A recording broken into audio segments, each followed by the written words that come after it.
তার দৃষ্টির প্রচ্ছদে মেঘ ভাঙা নীল রোদে লেখা রয় হাসির কবিতা।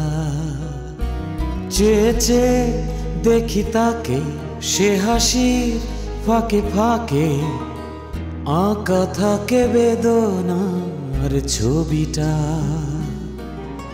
সে যেন হাওয়ায় ওড়া প্রজাপতি, একজন মায়াবতী মায়াবতী।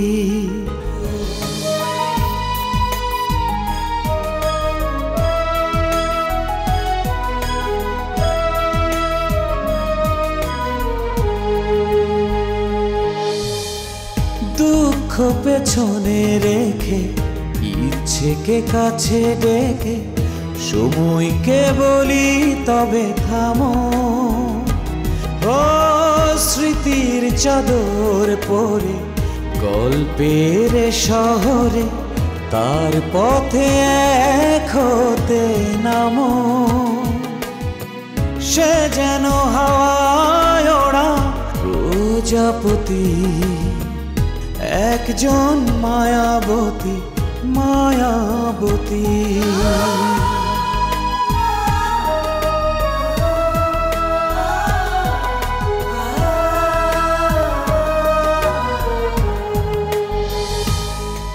কবে নাগাদ মারা যাবো বলুন তো? আবার কিডনি ট্রান্সপ্ল্যান্ট করলে বেঁচেও যেতে পারে। মানে পৃথিবীর সব ভালো পাত্ররা কি আমেরিকাতেই থাকে? তুমি কি মইনকে পছন্দ করো? তাকে বিয়ে করার প্রশ্নই ওঠে না। তবে সম্ভবত 6 মাসের বেশি বাঁচবো না। তুই কি ডাক্তার? শরীরটা তো আমার নিজের মামা। কোনো কারণ ছাড়া আপনি কোনোদিন কোনো কাজ করেন? আচ্ছা, আমার সম্পর্কে তোমার ধারণাগুলো এরকম হলো কেন বলো তো? চাকরি এখনো আছে, তবে কতদিন থাকে যায় না। মান্দবাজি পেয়েছে?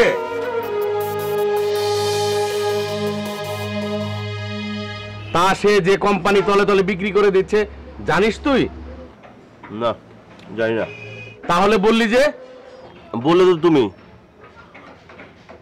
আমি শুধু তাল মেলালাম। আমি খোঁজ পেয়েছি, সে কোম্পানি বিক্রি করে দিবে। গুড। গুড মানে? এটা গুড হলো? তুই হলে কোম্পানির শেয়ার হোল্ডার, ও কি করবে তুই জানিস? না। তোকে বুঝিয়ে শুনিয়ে কোম্পানি কম পয়সায় কিনে নেবে। তুই তো ভালো মানুষ, সবকিছু দিয়ে দিবি। তারপর কি করবে সে? পুরো কোম্পানি বিক্রি করে দিবে। বুঝলাম। তুই এত সহজে ছাড়বি না, বুঝলি? ঠিক আছে, ছাড়বো না। তোর কোম্পানি এখন আর ছোট নয়, অনেক বড় হয়ে গেছে, কোটি কোটি টাকা লাভ হয়। ঠিক আছে, বুঝলাম মামা। কি বুঝছিস উজবুক কোথাকার? উজবুক কি মামা? উজবুক কি গাধা মানবের চেয়ে উন্নত না অনুন্নত? নিকৃষ্ট। গুড। এক ধাপ নিচে, আরো এক ধাপ নিচে।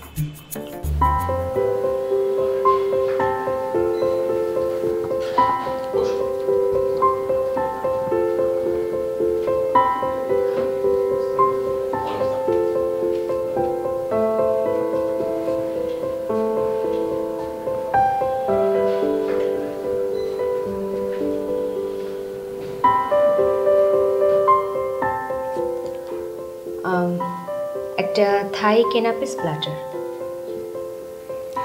খানদানি পানি 2 গ্লাস।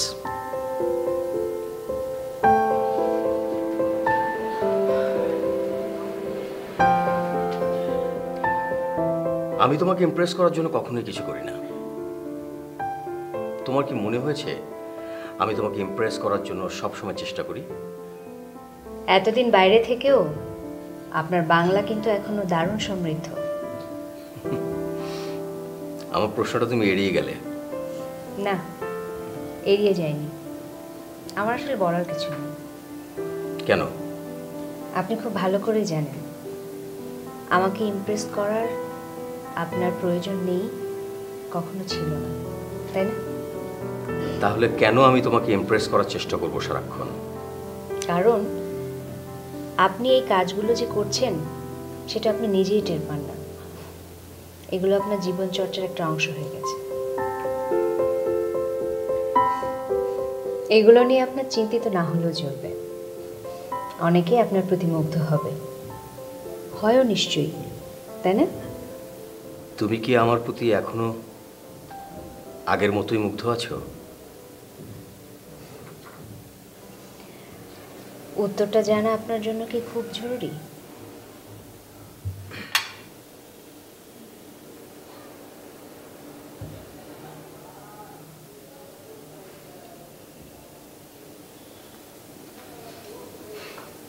না, খুব জরুরি না।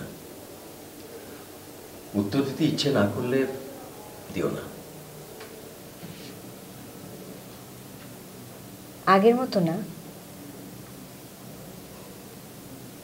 কিন্তু মুগ্ধতা এখনো আছে। এটাও আমার জীবনচর্চার একটা অংশ হয়ে গেছে।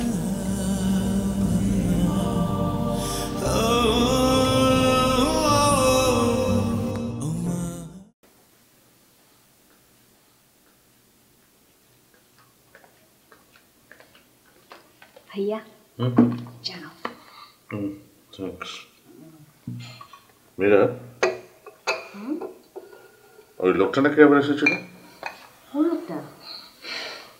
ওই যে মঞ্জুর না ফঞ্জুর? ভাইয়া, ওর নাম যে মঞ্জু সেটা তুমি খুব ভালো করে জানো। আমাদের ডিভোর্স হয়ে গেছে দেখে তার নাম ভুলে যাওয়ার অভিনয় করতে হবে, চেষ্টা করতে হবে? দরকার কি বলো? কিন্তু সে আবার এ বাড়িতে আসবে কেন?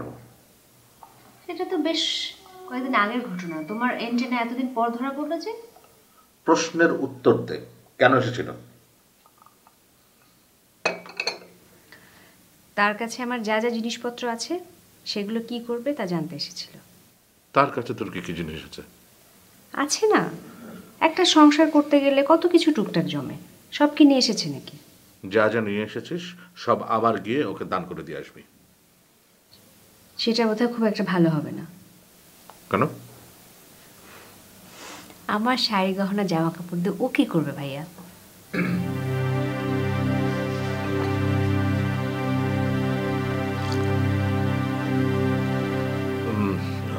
তোর চাকরি কেমন চলছে? ভালো, খুব ভালো। তুই আমাদের নিজেদের বিজনেসে জয়েন করলেই ভালো হতো, অ্যাটলিস্ট নিজেদের কাজ করতে। আমাদের নিজেদের এত কিছু থাকতে তুই অন্য মানুষের অফিসে কাজ করবি, এটা দেখতে কেমন লাগে না? তোমার অফিসে থাকলে আমার মনে হতো তুমি আমাকে দয়া করে চাকরি দিয়েছো, নিজের যোগ্যতা যাচাই করা হতো না। তুই সবসময় এত বেশি বুঝিস কেন বলতো? যতটুকু বোঝার ততটুকুই বুঝি, বেশি বুঝলাম না। তুই নাকি আগামী মাসে বাড়ি ছেড়ে চলে যাচ্ছিস? এখনো ডিসাইড করিনি, সময় লাগবে। আগামী মাসে পারবো না, মাস দুয়েক লাগবে। কারণ ধরো বাসা খুঁজতে হবে, বাড়ি ভাড়া নিতে হবে, কুচগাছ, অনেক কিছু না। তুই সত্যি সত্যি আমাদের চলে যাবে কি? তুমি এখন এত ইমোশনাল হয়ে যাচ্ছ কেন? আরে আচ্ছা, আমি কি এই মুহূর্তে চলে যাচ্ছি বাসা ছেড়ে? ভাইয়া, আরে শুভ নাও চাকো,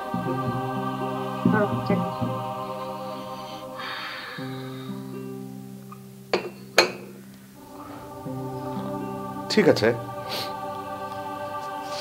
আমাদের নিজেদেরই তো ঢাকাতে ফ্ল্যাট বাড়ি আছে কয়েকটা, তুই সেগুলোর একটাতে গিয়ে ওঠ।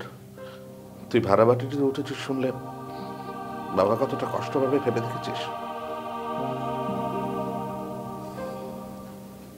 বাবার বিষয়টা আমি বুঝতে পারছি, কিন্তু আমি আসলে ভাইয়া একদমই কিছুদিন নিজের মতো করে থাকতে চাচ্ছি। তোর মতো করে থাকতে কে নিষেধ করেছে? এখানে কি তুই অন্যের মতো আছিস? তোকে কি কেউ বাধা দিচ্ছে তোর মতো করে থাকতে? যখন খুশি বেরোচ্ছিস, যখন খুশি বাইরে থেকে আসছিস, নিজের মতো করেই তো চলছিস। আমি ব্যাপারটা কোনোভাবে বোঝাতে পারছি না তোমাকে। আসলে তোমার এখানে থাকলে তোমরা সবসময় আমাকে নিয়ে একটা চিন্তার মধ্যে থাকো, মনে করো আমাকে বিয়ে দেওয়াটা তোমাদের একটা দায়িত্ব। সেটা কি আমাদের দায়িত্ব না? হোক, কিন্তু আমি এই মুহূর্তে চাচ্ছি না। সেটা কি তোমরা একটু বুঝতে চাইবে না? তাহলে এভাবে থাকবি সারা জীবন? দেখা যাবে। এভাবে থাকা যায় সারা জীবন?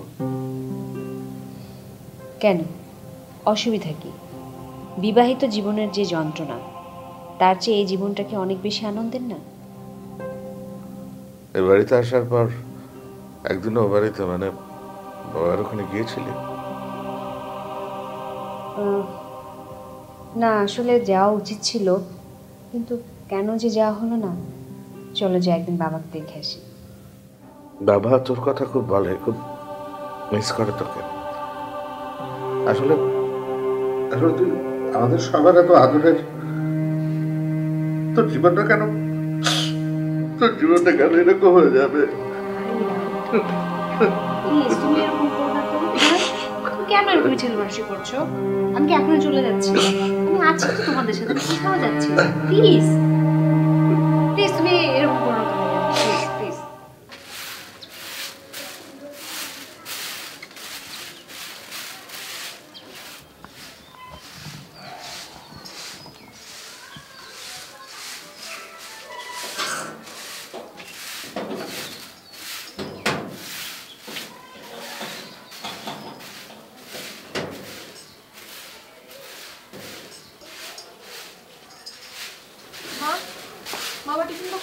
মারে সব গুছানো আছে চুলার পরে, তুই একটু কষ্ট করে নিয়ে যা।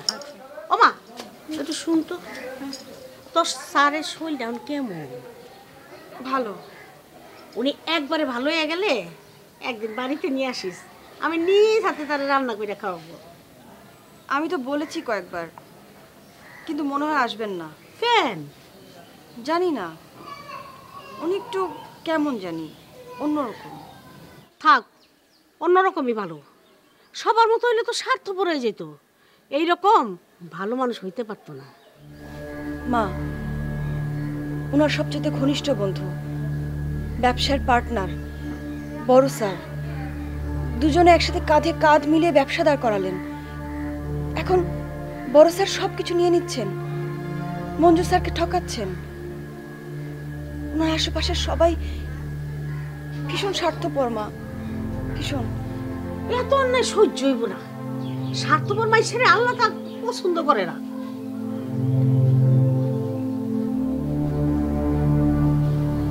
আচ্ছা মা,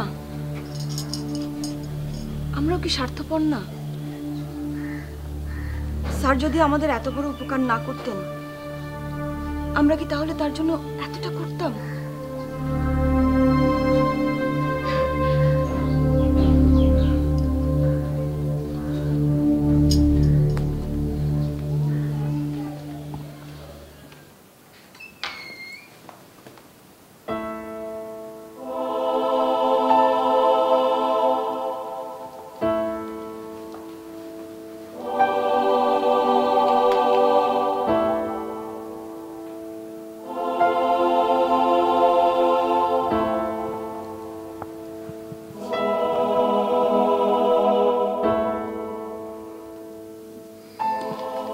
ভাইয়া তুমি চিন্তা করো না, আমি কোথাও যাব না, এই বাড়িতেই থাকবো।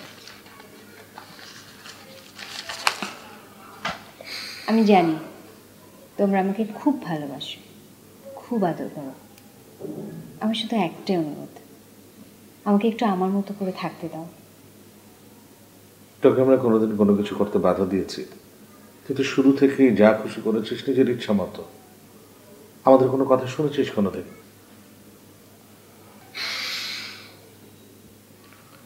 নিজের পছন্দ বিয়ে করলি, সেই বিয়ে কি টিকলো? এই কথাটা আমাকে সারা জীবন আর কতবার শুনতে হবে? তোমরা যদি নিজেরা পছন্দ করে ধরে বেঁধে আমাকে একটা বিয়ে দিতে, সেখানেও যে এই ঘটনা ঘটতো না, সেটা কি তুমি নিশ্চিত করে বলতে পারো? এখন এটার দায় কি আমাকে সারাটা জীবন বয়ে বেড়াতে হবে? এরপর কি আমার আর কোনো স্বাধীনতা থাকবে না? স্বাধীনতা থাকবে না কেন?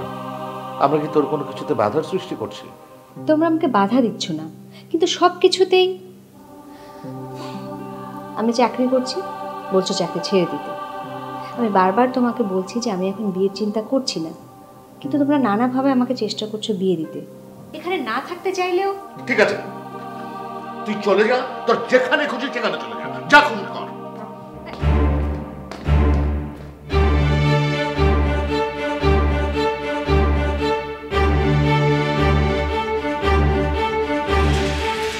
তার মানে তোর কিডনি লাগবেই লাগবে? কি আশ্চর্য, তুই নিশ্চিন্ত মনে ঘুরে বেড়াচ্ছিস। তাহলে কি আমি চিন্তাযুক্ত হয়ে ঘুরে বেড়াবো? এটা কি চিন্তার বিষয় না? কেন চিন্তার বিষয় হবে মামা? অবশ্যই এটা টেনশনের ব্যাপার।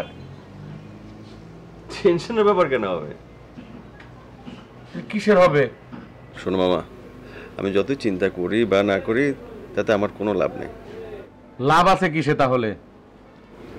চিন্তাটা করতে হবে তোমাকে। কিডনি তোর, আর চিন্তা করবো আমি?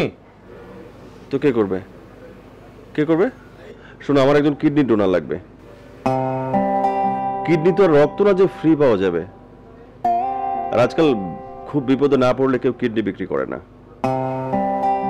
এখনকার মানুষের হাতে অনেক পয়সা, অল্প পয়সার জন্য কেউ বিপদে পড়তেও চায় না। পরে পরে জানিস না তুই? না না মামা, অল্প টাকা নানা জায়গা থেকে লোন পাওয়া যায়। সমস্যাটা হয় বড় টাকায়, তখন কিডনি বিক্রি করতে হয়। আমার ডোনার পাওয়া গেলে তাকে মোটা অঙ্কের টাকা দিতে হবে। টাকাটা তোমাকে দিতে হবে মামা। মায়াবতী তার দৃষ্টি প্রচ্ছদে মেঘ ভাঙা নীল রোদে লেখা রয় হাসি রং কবিতা। চেয়ে চেয়ে দেখি তাকে, সে হাসির ফাঁকে ফাঁকে আঁকা থাকে বেদনা ছবিটা। সে যেন হাওয়ায় ওড়া প্রজাপতি, একজন মায়াবতী মায়াবতী। সে যেন হাওয়ায় ওড়া প্রজাপতি, একজন মায়াবতী মায়াবতী।